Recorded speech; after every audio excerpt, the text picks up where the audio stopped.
Together with Global Union Industry All, some of the biggest brands in the world are engaged in a groundbreaking initiative called ACT, Action, Collaboration, Transformation. ACT wants to achieve a sustainable garment, textile and footwear industry based on living wages and good working conditions. Through ACT, global brands are committed to change their purchasing practices to enable employer and trade unions to agree on collective bargaining agreement at industry level. To be part of that process is to be part of changing an industry that needs to be changed. We see ACT as an opportunity for brands, an enabler for markets, and a possibility for suppliers to create commonly a better industry, better faced for customers, colleagues, workers, and the industry as such. Improving working conditions and wages in Cambodia and in other textile production countries requires collaboration between brands, governments, suppliers, and trade unions. Inditex joined ACT because ACT's central premise is to achieve living wages through industry-wide collective agreement. When we talk about a living wage in ACT, and indeed as Industry All, we're not talking about a fixed number.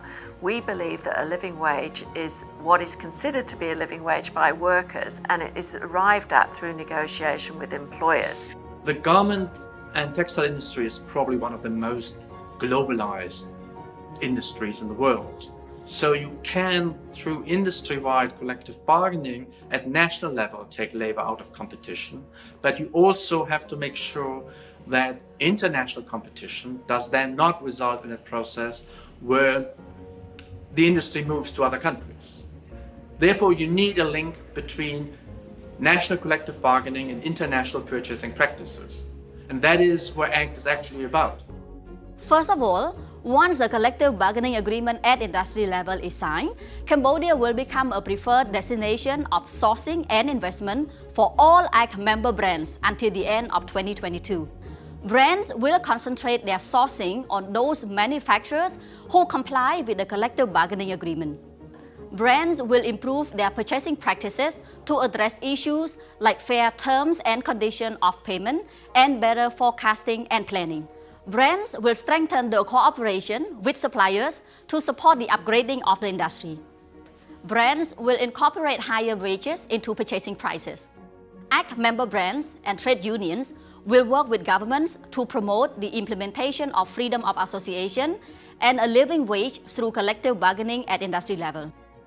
It is important for us to strive towards more responsible purchasing practices, to maintain mutually trustworthy relationships with our suppliers. One of the biggest challenges that I think we face as an industry is building that trust with suppliers, reassuring them that we're fully committed to driving living wages in our supply chain, and that's why, for example, Inditex has fully committed to these purchasing practices set out by ACT.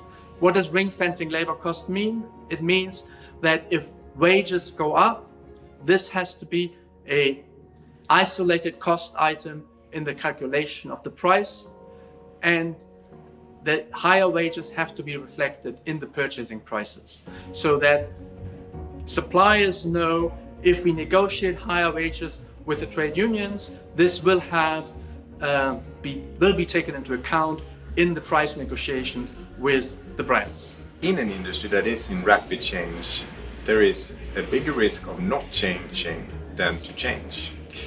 I think Cambodia has a huge opportunity in being the forefront of this change, and also with a strong commitment from all the ACT members to stay put in Cambodia, to continue to increase their business in Cambodia.